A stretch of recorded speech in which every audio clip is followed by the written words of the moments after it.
আমরা এটা চলতে দেব না। বাংলাদেশে কি এতগুলো ইন্স্যুরেন্স কোম্পানির দরকার ছিল? ইন্স্যুরেন্স কোম্পানিগুলোতে যারা লুটপাট করে টাকা নিয়ে গিয়েছে, সেই ইন্স্যুরেন্স কোম্পানিগুলোর অবস্থা ভেবে দেখেন। তাদের কর্মচারীদের কি অবস্থা হচ্ছে, তাদের ওখানে যারা ইন্স্যুরেন্স করেছে তাদের অবস্থা কি হচ্ছে। এই যে অবস্থা বাংলাদেশে চলেছে, এটা চলতে পারে না, এটা চলতে পারে না। এখানে আমি আপনাদেরকে ওয়াদা করছি, আগামী দিনে যদি বাংলাদেশ জাতীয়তাবাদী দলকে জনগণ দেশের দায়িত্বভার দেয়, আমরা এটা চলতে দেব না। এবং এইখানে এই সমস্ত জায়গায় বড় ধরনের সংস্কার হবে। রেগুলেটরি বডিগুলোকে শক্তিশালী করতে হবে, নিরপেক্ষ করতে হবে, দলীয় কর্মকাণ্ডের দলীয়করণ থেকে বাইরে রাখতে হবে, প্রফেশনালি চালাতে হবে।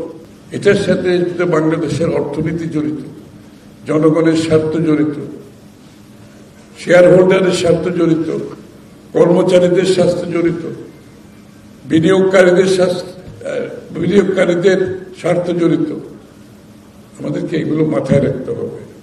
কারণ এই জায়গাটায় যদি সত্যিকার অর্থে সুশৃঙ্খলতা না থাকে, ডিসিপ্লিন না থাকে, তাহলে বাংলাদেশের অর্থনীতি সত্যিকার অর্থে এগিয়ে দিয়ে যাওয়ার কোনো সম্ভাবনা নেই।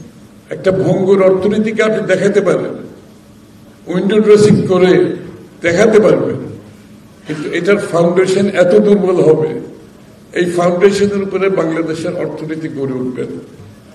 তাই আমাদের যে চিন্তা, আগামীর বাংলাদেশের অর্থনীতিকে যদি এগিয়ে নিয়ে যেতে হয়, একদিকে ডিরেগুলেট করতে হবে। বাংলাদেশ আবার একটা ওভার রেগুলেটেড কান্ট্রি, এত রেগুলেশন করতে করতে কেউ কোনো কাজ করতে পারে না।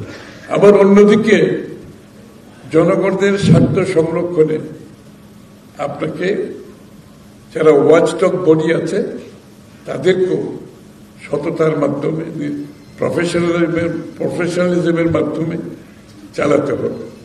এখানে বড় ধরনের সংস্কারের প্রয়োজন দেখা দেবে। আসলে সত্যিকার অর্থে বাংলাদেশে কি এতগুলো ইন্স্যুরেন্স কোম্পানির দরকার ছিল?